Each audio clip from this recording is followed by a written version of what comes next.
everybody's talking about, Russia and Ukraine. And then I saw this image pop up online, and I was, excited to see it because sometimes when we think about maps and where we are, we see them in terms of the little placemat world map, and the Pacific's over there, and this is over there. And this image that centered the northern Pacific really, showed the proximity between the United States and Russia. And so we're going to go back here, and we're going to play a warm-up. And so there's a game called Global. So if you have any devices,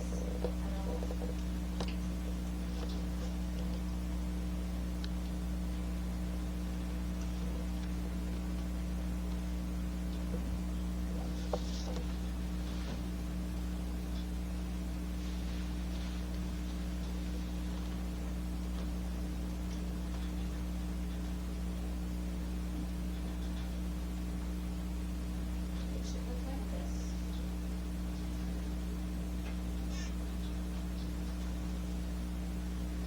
So you can raise your hand when you found it, or just talk to it.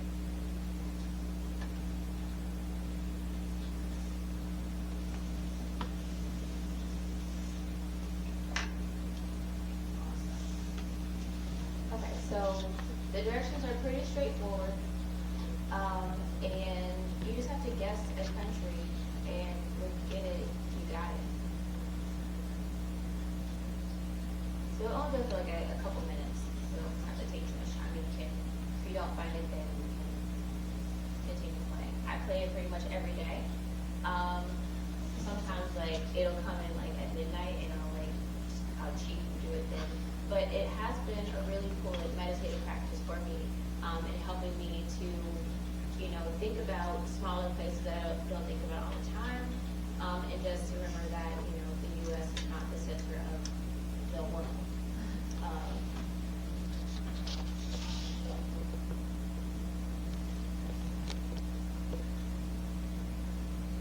Everybody getting red? We're getting close? Who found it?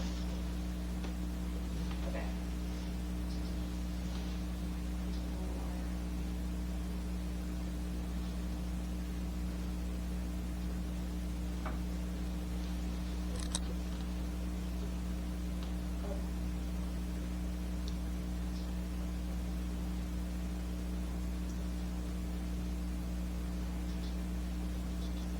All right, we won't take up too much time here.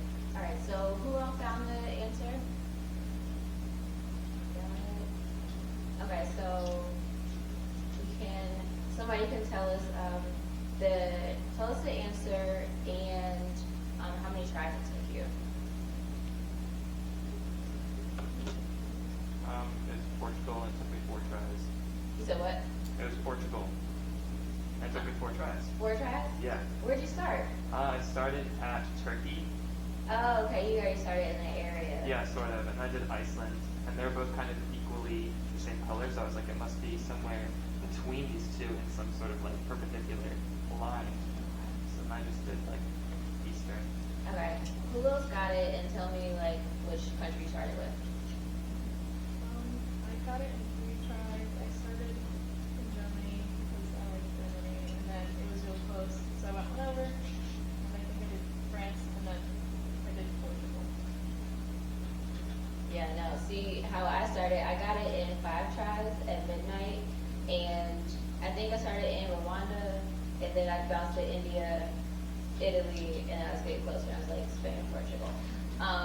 And so I started in Rwanda. We started different places. And so we can get back to the story, but I wanted to help us move around a little bit and then come back to Miami.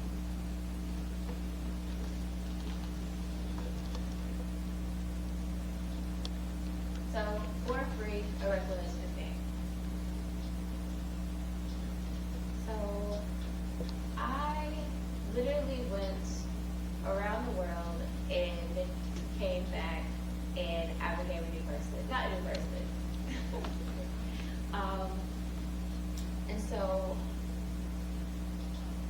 happened was, so in the end of 2018, um,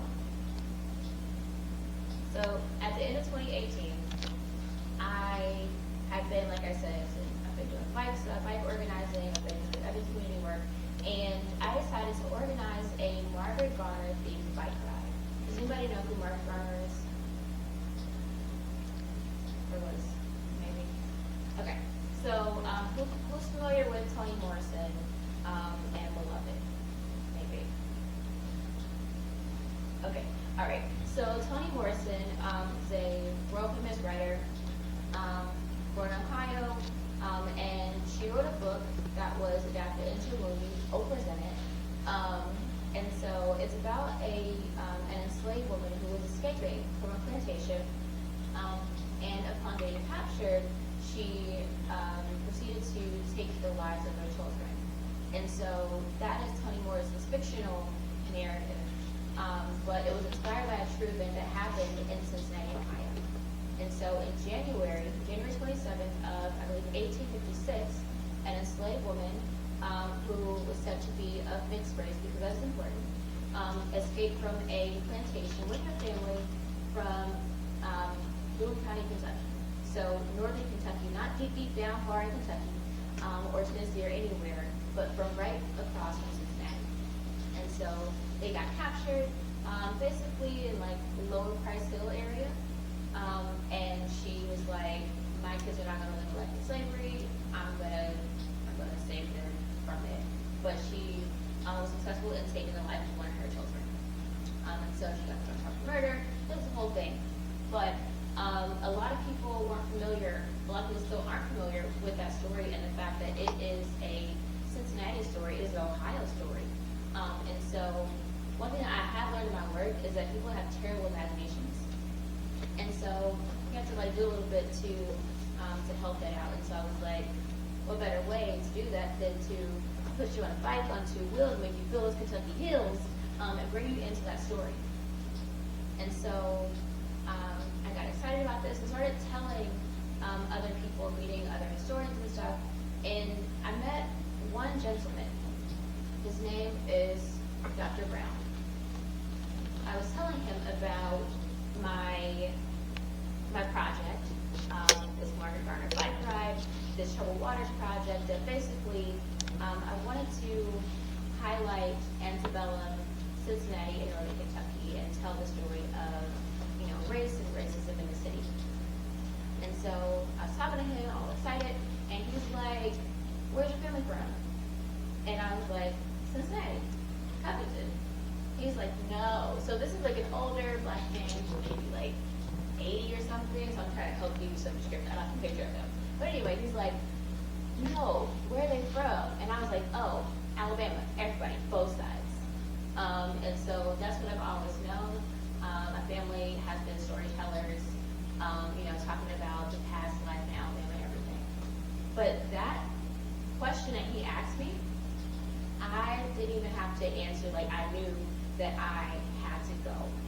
And so I saw there was like a camping trip with Black Freedom Outfitters later that spring in 2019, and I was like set to go. But anyway, I ended up going to Mississippi, which is not Alabama, to present at a community design conference. And there, I don't know, I blew my, like, it was crazy. It was an experience. And so went to Greenville, Mississippi on a one-way Greyhound ticket. I decided to go there like 2 days before I went. And so we did a little bus tour around Greenville, Mississippi.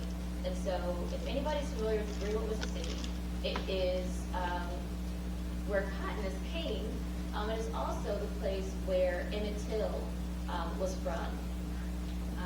And so there are sites that honor his life.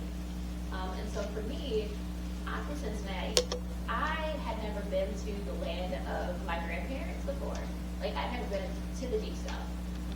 For me, like, my dad, who was born in 1950, it kind of raised us with a fear of the South, in a way. So when I asked my dad, I say, hey, like, why can't we just go to Alabama? Why can't we go to Montgomery? Can we go to Union Springs? And so he's like, why? Nothing's there. right? And that's a typical response that you get from a lot of people. And so I remember being on this bus tour, and we're driving, and I see like a field of cotton, and I just start like going ballistic. I'm like sobbing, like I'd never seen cotton, all I know cotton slavery. Oh my God, like it was a lot. And so it was a very visceral response, and this is just a picture of me. I think it looks really good, at some store, touching cotton for the first time, or at least in that form, right? Because we wear it all the time.